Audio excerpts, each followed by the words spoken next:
이 용인이나 분당국제학교 또는 서울에 있는 국제학교 학기 시작하는 그 타이밍을 보면 9월 학기제라고 저희가 보통 표현을 해요.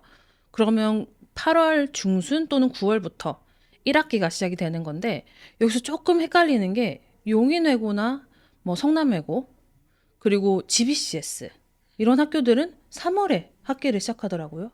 한국에 있는 다른 초중고 학교들하고 똑같이 3월에 수업을 새 학기를 시작을 하는 거죠. 그러면 여기서 한 가지 궁금해지는 게 이 3월에 수업을 시작하는 GBCS 뭐 성남외고 아니면 용인외고 이 학생들은 AP를 언제 준비해서 언제 시험을 봐야 될까 문득 머리가 조금 복잡해지는 거예요. 네. 네네. 그 AP뿐만이 아니라 이제 대학교 지원 시정도 바뀌어지는 네, 거죠. 맞아요. 네. AP부터 한번 먼저 네. 얘기를 해보죠. AP가 이제 5월 달에 AP 시험이 있다라고 하잖아요. 네.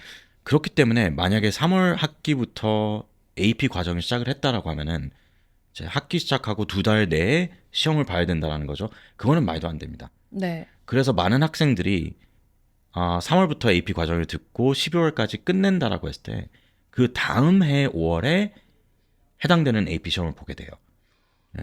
그러면 상대적 기간이 정말 공부할 시간이 많아지면 많아진다고 표현을 할 수 있고 아니면 긍정적으로 봤을 때는 네, 근데 그쵸. 부정적으로 봤을 때는 이게 너무 시간을 오래 끄는 게 아닐까 그쵸. 하는 우려가 조금 드는데요. 네, 뭐 스킬 베이스 AP 예를 들어서 뭐 컴포지션이나 이런 거는 네. 몰라도 좀 암기가 필요한 AP들 같은 경우는 12월에 끝나고 그 다음에 겨울 방학 네. 그 다음에 새 학기 시작하고 이제 새로운 AP 과목을 공부를 하면서 작년에 했던 AP 시험을 5월 달에 준비를 하는 게 쉬울 것 같지는 않아요. 예. 네, 맞아요. 그래서 겨울 방학을 좀 잘 활용을 해서 네. 홀리스틱 리뷰를 하고 좀 시험 준비를 하든지 아니면은 가끔씩 아예 그냥 겨울 방학 때 전 코스를 완벽히 공부를 한 다음에 3월부터 5월까지는 그냥 벌써 공부한 거니까 네. 그냥 학교는 수월하게 하고 그냥 그 바로 5월 달에 시험을 볼 수도 있긴 있어요. 네.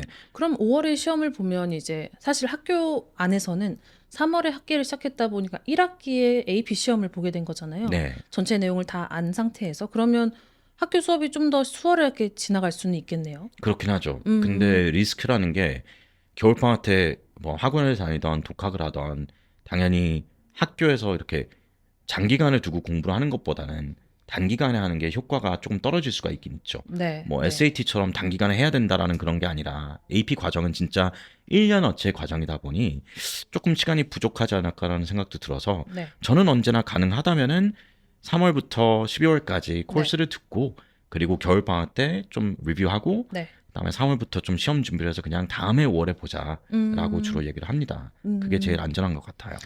그러면 조금 전에 이제 말씀하셨던 대학 원서 접수, 음, 대학 입학 시기, 이 부분도 사실 조금 헷갈려요. 네, 그러면 예를 들어 고3 학생이 3월에 고3이 되고 학교를 다니다가 미국 원서 접수가 시작되는 이제 9월부터 그때 이제 원서를 넣기 시작하겠네요. 그럼 학교는 2학기에 시작이 되는 거고요. 그러면 얼리, 레귤러 접수 이제 끝나고 합격 발표를 기다리다 보면 12월 크리스마스 그리고 3, 4월 그러면 졸업을 하게 되는 고 나서 합격 발표를 받게 되는 걸까요? 네, 이게 조금 유리한 부분이 있어요. 그러니까 네. 미국 시스템보다 좀 유리한 부분이 뭐냐면은 이제 12학년, 그러니까 고3이죠. 네. 고3이 3월에 시작을 하잖아요.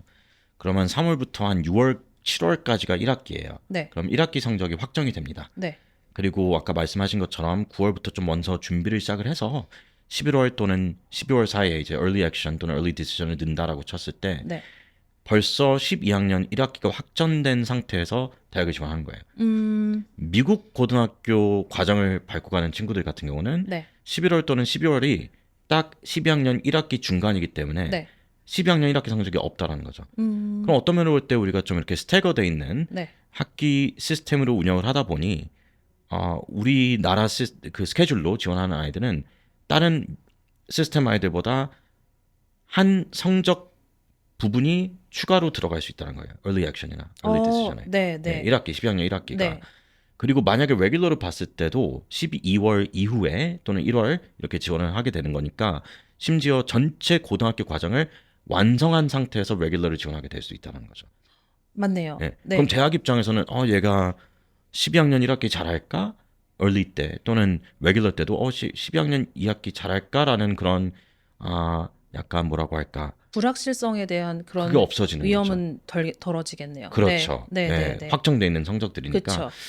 그렇게 해서 지원을 하면은 좀 그런 부분에서 플러스가 되지만 근데 이제 아까 말씀드린 AP 시간을 좀 잘 조정해야 되는 거 그리고 대학교를 이제 미국을 갈 때 네. 12월 달에 졸업을 하고 졸업은 솔직히 3월 달이지만 12월 달에 학기가 끝나고 그다음에 1월부터 3월까지 겨울 방학 네. 3월부터 7월까지 아무것도 없고 그렇죠. 그다음에 8월 9월 달에 미국 대학에 가다 보니 네. 좀 거기에 갭이 훨씬 더 많이 생겨요. 네, 맞아요. 근데 훨씬 더보다 한 3, 4개월 정도 생긴다라고 네. 보시면 될 것 같아요. 3, 4개월 사실 뭐 알바하고 갈 준비하는 거죠. 네. 효도해야죠. 네. 좋은 미국 대학 가면은 붙었을 테니. 네. 학비 비싸니까 네. 효도하고 부모님과 알바. 시간 보내고. 그렇죠. 네, 네, 그렇죠. 그게 좋을 것 같아요. 네. 네. 그런 차이가 좀 있습니다.